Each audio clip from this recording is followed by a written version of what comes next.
But I want to talk about what really demonetization should serve to be in the future. It's happened in the past.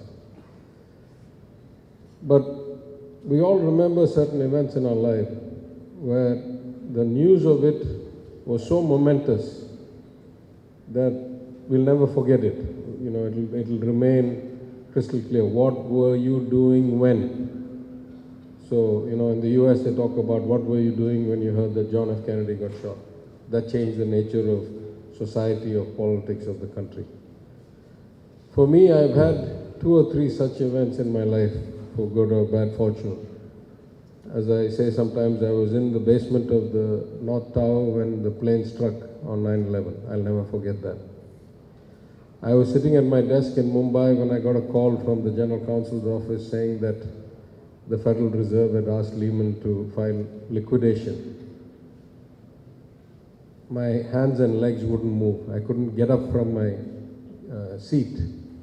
Not because of the consequences or the fear or the money or anything. I had been in New York for 6 or 7 years while the whole derivative boom and the trillions of dollars of risk had been created and shared and split. And I could not for the life of me contemplate how the world banking system would continue to exist if an important counterpart like Lehman Brothers just went into liquidation one night. The system would just break down. There were hundreds of billions of notional risk written against all kinds of parties, netted according to your risk model, but that was contingent on every counterparty staying alive. If you took out one counterparty out of the system would just collapse. Luckily, I don't know, it was 15, 20, 30 minutes later, I got a call again from New York saying, actually the Fed has reached, you know, basic IQ level. They said, don't file liquidation, file restructuring, and at the whole core, you know, file restructuring, let the opcos continue to function. It is such a complex matter that here we are about 13 years later, the book is still not fully unwound. Can you imagine trying to do something like this overnight? So I'll never forget that. I'll never forget that I was, you know, after having given up my career as a banker, came to India, stood for election, became an MLA. I happened to go to Singapore to take care of some of my banking affairs because I had been an expat, a PR in Singapore as a banker. And around 10:30, 11, maybe a bit later at night, I got a call. And you know, in Singapore it's like 1 a.m. or something like that. So I was asleep already in my hotel. I can remember which hotel, the Shangri-La on Sentosa Island. And the phone kept ringing. And I thought, who's calling me this time? It was my wife, and I panicked. You know, my wife rarely calls me when I'm traveling. And she said, oh, you know, the Prime Minister was just on TV. He says the notes are going to go out of value tonight. I said, what are you talking about? How can you run an economy if you take all the notes out in like 3 hours? It makes no sense whatsoever. I said, no. I said, anyway, we'll think about it tomorrow morning. And I put the phone on and turned around and went back to sleep because I thought she just misunderstood.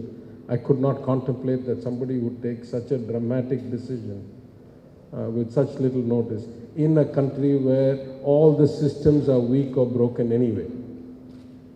Well, the dawn of light didn't bring any greater clarity, it just kept bringing more and more confusion.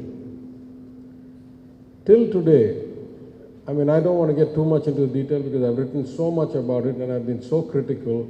Starting with about 2 days or 4 days after this, I wrote a couple of essays and I said, even if this is a good idea, which I'm not sure it is, what about A, B, C, D, E, F, G?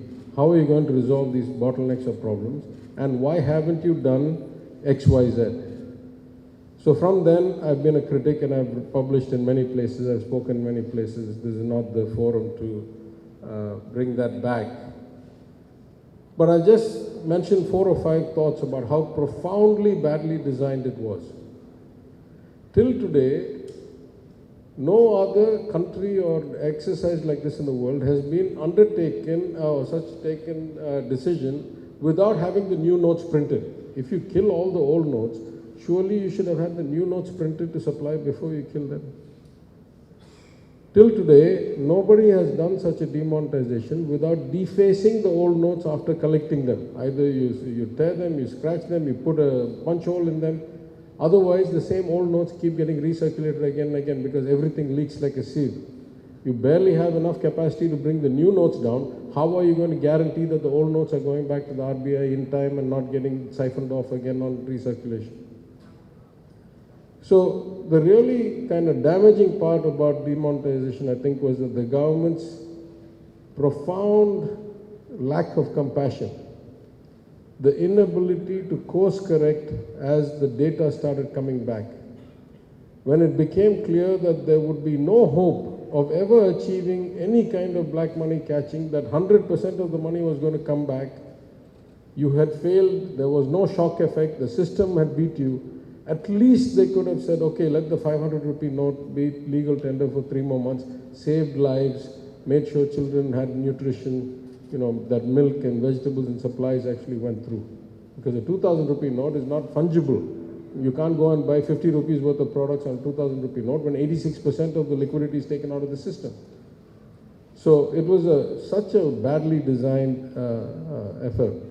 Now one could argue, independent of politics, why are we 5 years later still writing, translating, releasing books?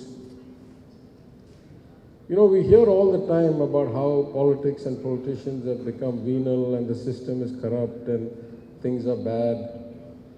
But the reality is that we have elections every now and then. So if the politicians are bad, if the system is corrupt, then surely society is not pristine. It's not as if, very good people are electing very bad politicians. Politicians come from society. They reflect society.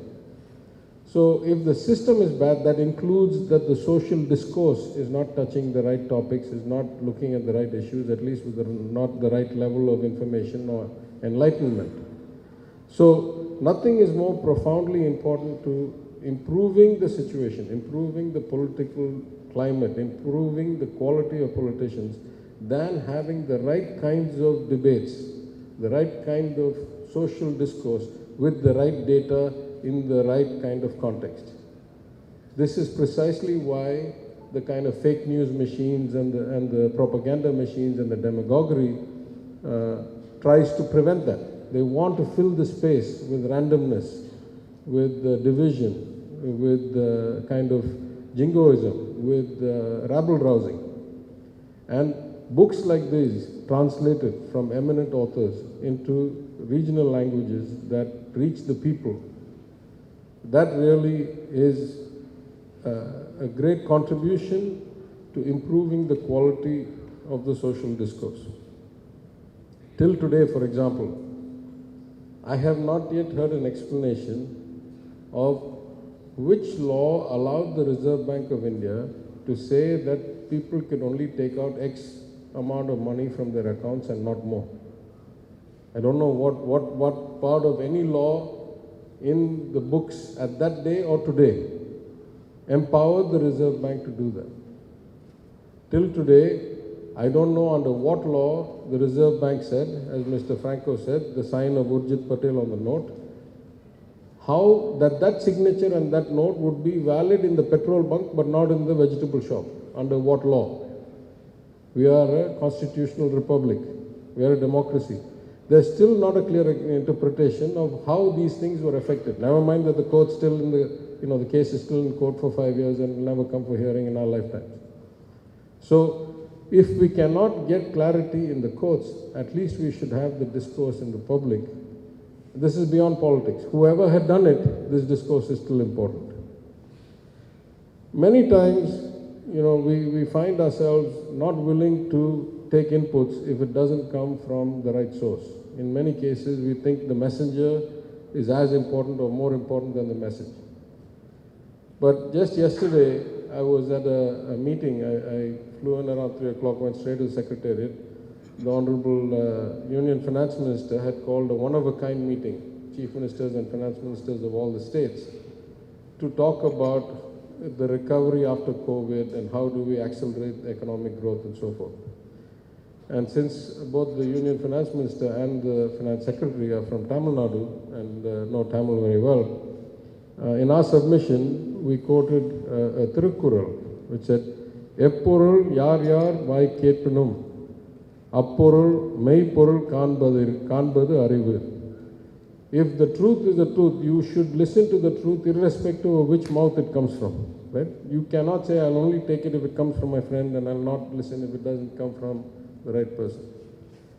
So these kinds of events, as tragic, as disastrous, as hurtful as they were, they are still things that we should look into, not for politics, not for casting blame, but for learning lessons.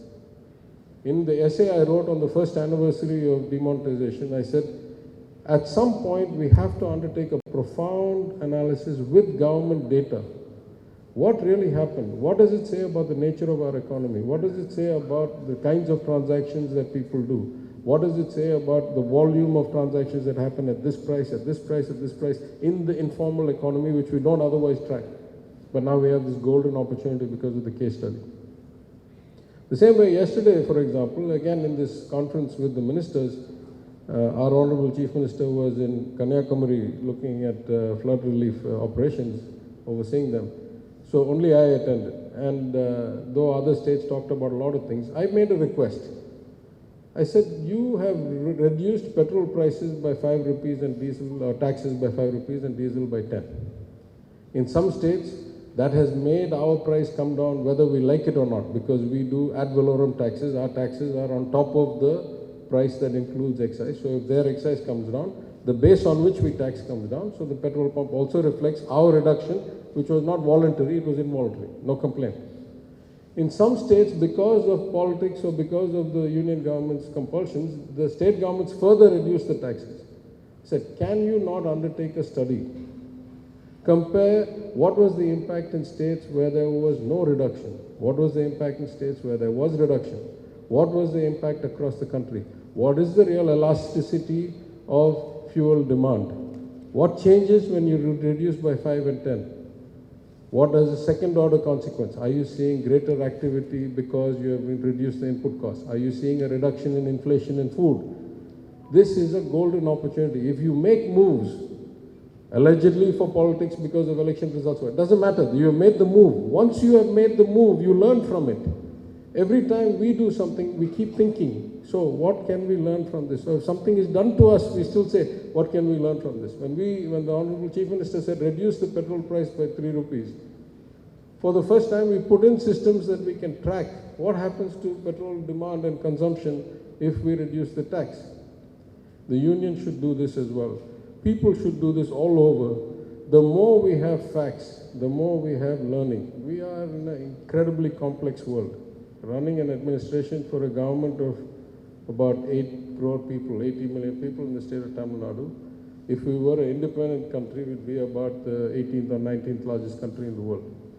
Our economy is about $300 billion. Our budget is about $45 billion or $43 billion. This is a hugely complex task. It is not something that can be sloganeered or surface analyzed away. To improve the outcomes, we have to improve our understanding. We have to improve our execution skills, and we cannot improve our execution skills unless we understand what is really going on. So in that context, such books, I say, should keep coming. Why only one? This is a once in a lifetime. Hopefully we'll never make this kind of rash decision again in our lifetimes. It's a once in a lifetime systemic shock that should continue to be analyzed, ideally by the government, which has access to better data than people in the public domain. But if nowhere else, even in the public domain, analyzed, discussed, distributed, and to reach everybody, it has to be done in the right languages. So I have great respect for the authors, Dr. Ghosh, Professor Ghosh, Professor Prabhat Patnaik, and Dr. Chandrasekhar. The two translators have done very good work. It's an important book. It's one that everybody should try and read. I thank you for giving me the opportunity to participate, and I wish you much success in the distribution. Thank you.